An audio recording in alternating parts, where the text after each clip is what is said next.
Hey, welcome back to Spirit Music Meetups.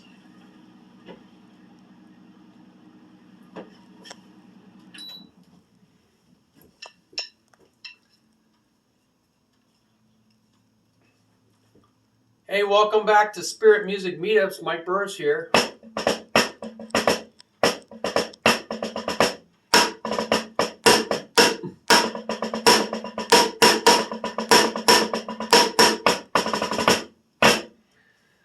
And you've got to the page on the Great Wall, Quenching the Holy Spirit in the Church. And this Great Wall was constructed pretty early on in the church. Paul was battling it constantly, and he wrote so many of his letters, as did almost all the writers, about this wall that was coming up in the church. And it was keeping the Holy Spirit from two things. It was keeping the Holy Spirit from coming into people in the church, into their own lives, into the congregation assembly of the church. It was keeping the Holy Spirit out. Just like in the Great Wall of China was keeping these barbarians out from China. Well, the early church dealt with this, and it got worse, especially after about AD 200. I've read all the writings. You can read earlychristianwritings.com, and you can see the early Christian fathers talking back and forth about the issues of the time, and you can see how that language changed and how their concerns changed and what they cared about changed. And really, I saw this great wall very clearly. I was in a worship service, and it was, I hadn't been to a revival. It was about revival. A lot of people talk about revival, but they were going to start a revival center. So they had this big name revival preacher come in, and she's legit.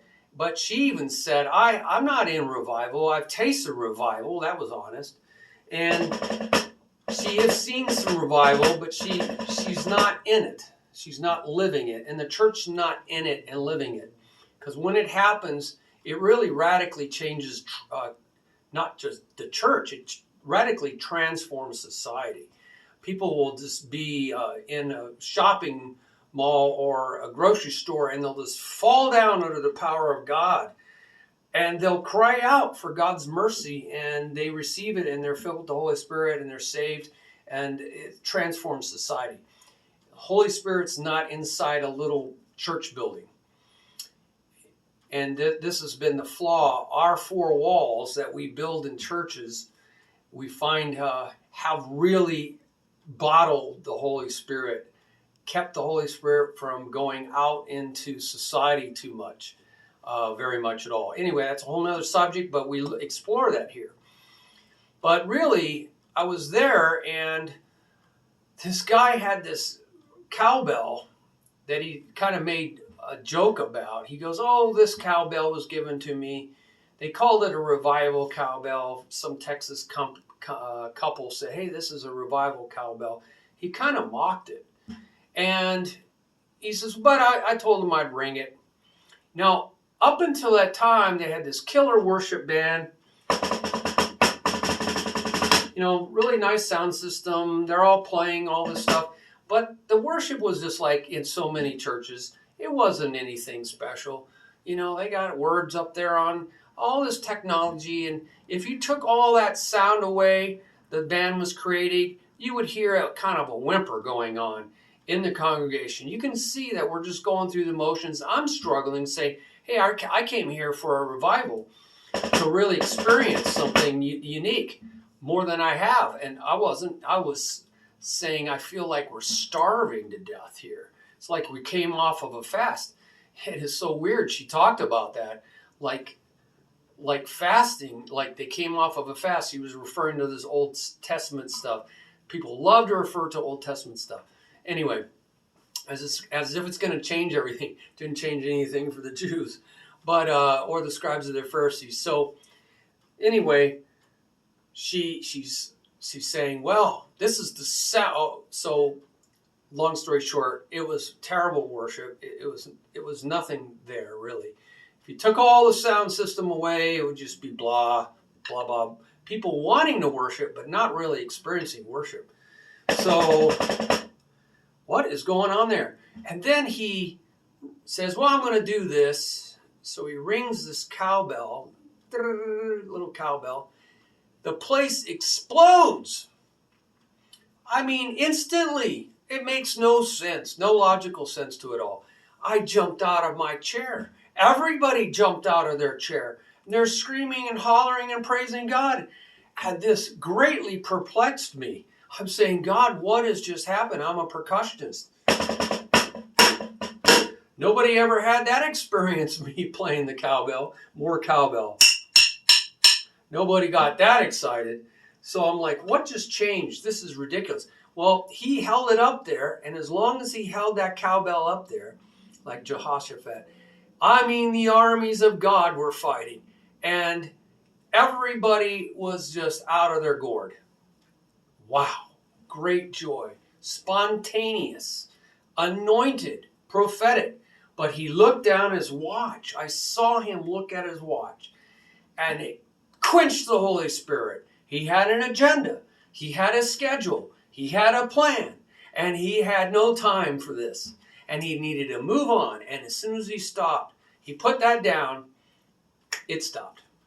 They tried to go back to worship band, never really got that again. And the lady, when she got done preaching, she goes, well, this is the sound of revival. Like she didn't recognize the sound of revival right there. I mean, there's a blindness in the clergy. The leadership there's a blindness. They didn't recognize. And the time of their visitation. Well, she says, oh, listen to this. And she played Toronto. During the Toronto revival, she had a recording of what it sounded like. And I did recognize it. People really worshiping in the Spirit. And you could really feel it. You could hear it. A lot of tongues, a lot of prophecy. And I know that sound. And it's the sound of heaven. Absolutely know that sound. It's a certain frequency. There's a joy and a peace. It's hard to describe. And she says, that's the sound of heaven. That's the sound of revival. And I had to totally agree. She said, well, let's get that. Let's get the sound of revival. And she thought that was good enough to get the sound of revival. Just tell people to go do it. This is might and power flesh stuff. Hey, we know the way. Let's go walk that way. Walk that way. So nothing happens. So we're singing, worshiping, and people are trying to get into it, but you can tell it's effort, it's work for the Lord stuff, and it's just not happening.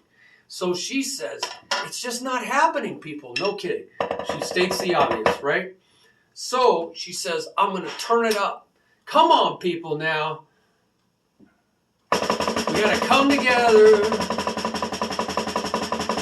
Let's come together. So she turns up the music. This is how bands do it. They turn it up thinking, hey, that'll get them crazy and wild, and they'll join in. No, a lot of people put stuff in their ears. It just hurts their ears. I'm a musician. I'm not going to hurt my ears.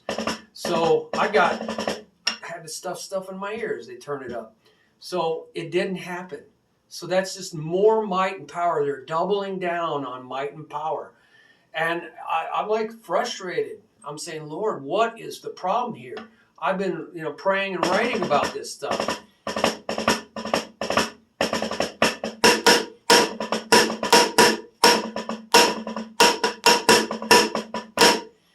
Spontaneous. So what's going on, Lord? What's going on here? What's going on? And I'm making notes and here listening to the Holy Spirit while they're, blah, blah, blah up there, not aware of what's going on. They're probably frustrated. So the Lord, I'm like looking at them, and all of a sudden in the Spirit, I see a wall. I see a wall between the leadership up on stage. And why are they up on a stage? Where'd that come from? So I want to read in the New Testament. stages, prominence, elevation, that's all from Greek and Roman temples.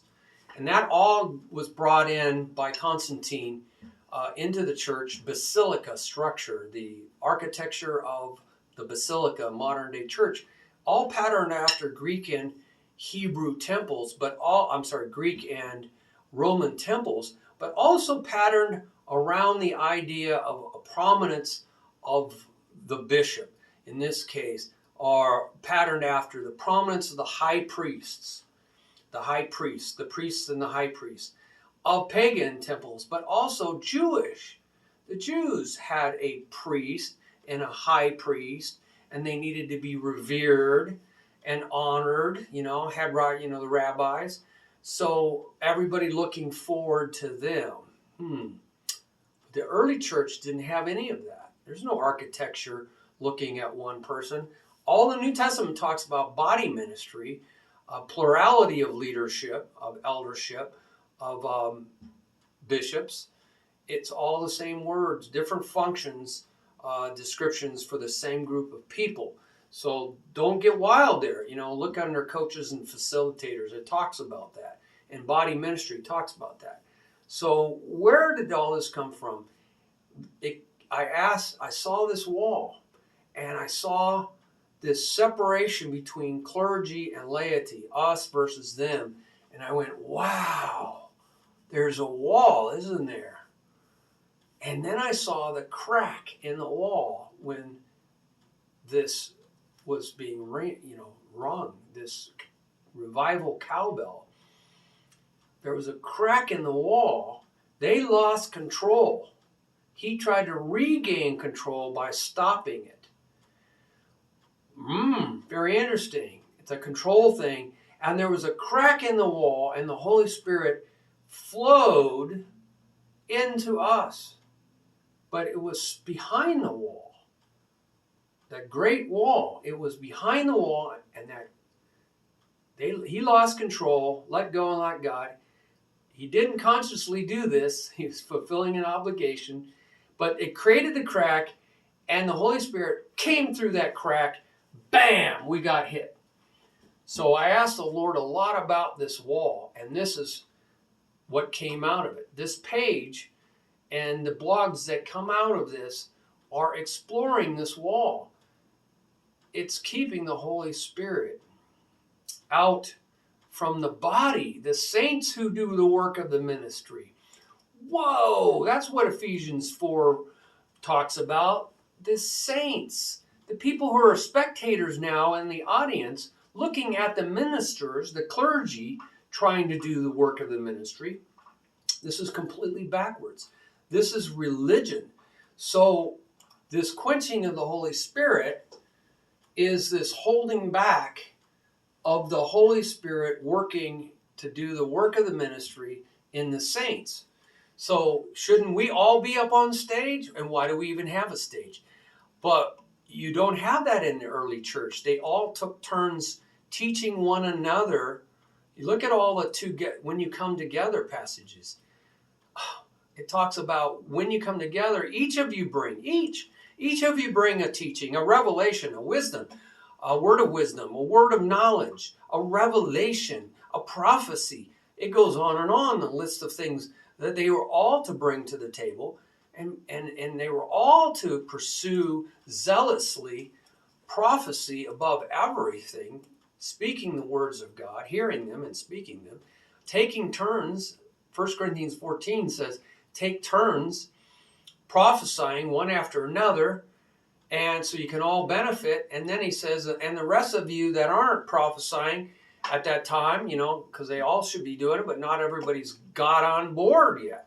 But he wants everybody to get on board. And he says, get on board, and then all weigh in together. Weigh in together. Weigh what was said. And so that you can all learn together. So that you can all be encouraged together. Wow, where has all this gone? Well, it all went bye-bye when the church became more religious and more clergy versus laity.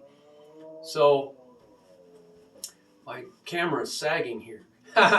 So look at this great wall. And the Lord showed me primarily the wall has a foundation, or it would just topple over. So it's got a concrete, like we have concrete foundations on houses.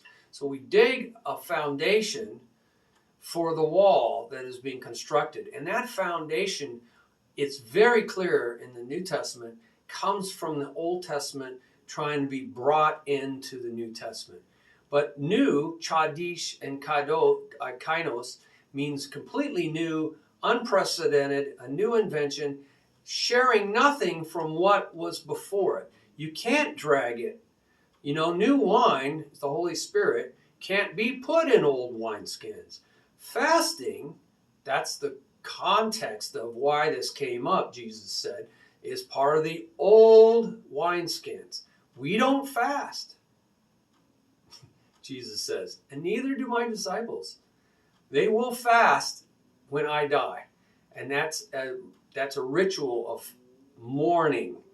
But the discipline of fasting in prayer, that's an Old Testament tradition of the elders. It's not even commanded. It's not even a commandment in the Old Testament. You'll find it's part of the Old Testament traditions of the elders, the fathers of the Jews. Anyway, he says, we don't fast, and neither do my disciples. That is like putting the new wine of the Holy Spirit, completely different in kind, not in just age. It's not young wine like we have young wine. It's completely different. It's the Holy Spirit. Doesn't fit in those old wineskins. It's going to destroy both. So we want to look at the New Covenant Way. Look at the New Covenant Way page.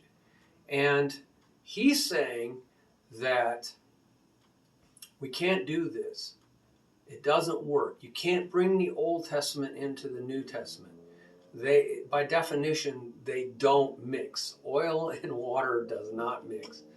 So a lot of people don't get this, and so they have created a foundation for the wall that quenches the Holy Spirit, because they try to bring the Old Testament commandments or their traditions of the elders into the New Covenant. One's religion, one's relationship. They don't mix.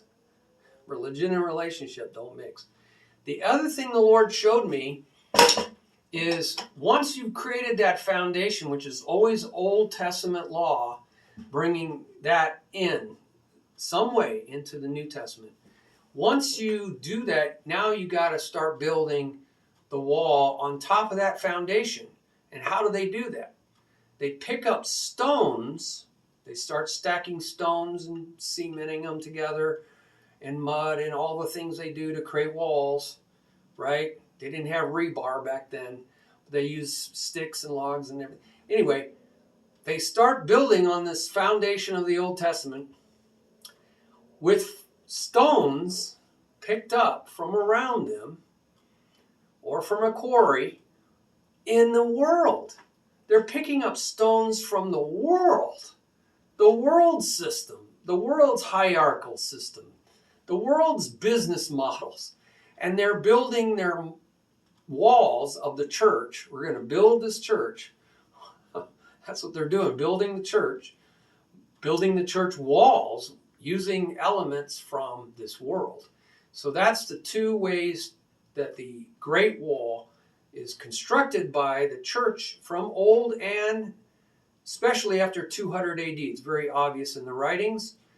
And then never really got reformed, really clearly reformed from the Protestant church.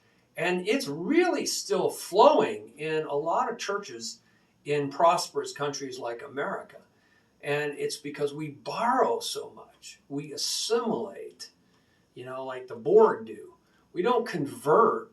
We don't convert them to our way. We end up assimilating their ways into the church. And this is very appalling and quenching and grieves the Holy Spirit. And so it creates a wall. And every once in a while, there's cracks in that wall. And that's the experience of God's presence. And that is really the experience of revival. And I believe that wall is going to be, I decree and declare, I've already seen it. That wall is coming down. That wall is going to be crumbled down to nothing, and we are going to experience the greatest revival the church has ever seen. I believe 3 times more intense than the early rain. There was an early rain, the spring rain, and a late rain, or the latter rain. It's called the winter rain. And I believe it's the latter rain, you can see in all the scriptures, is going to be way more intense. And agriculturally, it's way more important than the spring rain. It's what decides the harvest. It's right before harvest time. It's what decides the harvest, is the rain that comes at the end. The beginning is very important because it's what starts everything. It's the spring rain. But notice the spring rain lasted from about 33 AD to about 200 AD. Wow, figure out the years there. 170-ish. But the latter rain, we know from the lunar calendar, we go in the Messianic age around 2075, our calendar year, roughly. And here we are, we got about 48 years. And people have already seen the beginning and know that we're in the beginning of the latter rain. Okay, I've seen some things. It's out on my messages tab. We are coming into the latter rain. People have already saw the beginnings of the latter rain, but we haven't experienced the deluge, the flood of the latter rain. And it's going to be an avalanche of truth that is going to shake the world. It's an avalanche of truth that's going to shake the world. Avalanches bury people. They bury them completely. And that's what's coming down the pike. So how does that 48 years compare to 170? So that's about 1/3-ish. So the same person, the Holy Spirit's presence, over 170 years, condensed down into 48, makes the experience 3 times more concentrated. The number of events, the number of people, the number of everything is going to be 3 times as much. We got a lot more people on this planet too. So we got 3 times as much everything that's going to be happening in the next 50 years, or 48 years, 46, something like that. So just watch that happen. I can't wait, man. I'm going to see some of this. You know, I'm 62, so I'm not going to be there for 2075 when the Lord returns. The lunar calendar has never been incorrect. The rabbis changed it to a sun calendar, but the lunar calendar has never been incorrect. It's always prophetically dead on. It predicted when Christ was going to be born, predicted when he was going to be cut off. Daniel's 66 weeks. All the festivals fit perfectly to the lunar calendar. Go study the lunar calendar. A lot has been talked about it lately. The Essenes were the strict Jews. They followed the lunar calendar. They knew when the Messiah was coming. When John the Baptist came on the scene, they followed him completely. Qumran, the Essenes, they were waiting. They followed John the Baptist. When Jesus came on the scene and John the Baptist said, he's the one. He's the one I've been preparing the way for. Right? Where did all these Essenes disappear from history? They became Christians. They all went right over to Jesus, man. Boom. And the Essenes religion just disappeared, right? Because they all became Christians. So go check that out in history. There's a lot on Sid Roth and other people who have specialized on the lunar calendar. And, you know, go check it out. So I'm getting shorter and shorter, aren't I? This camera's losing its integrity.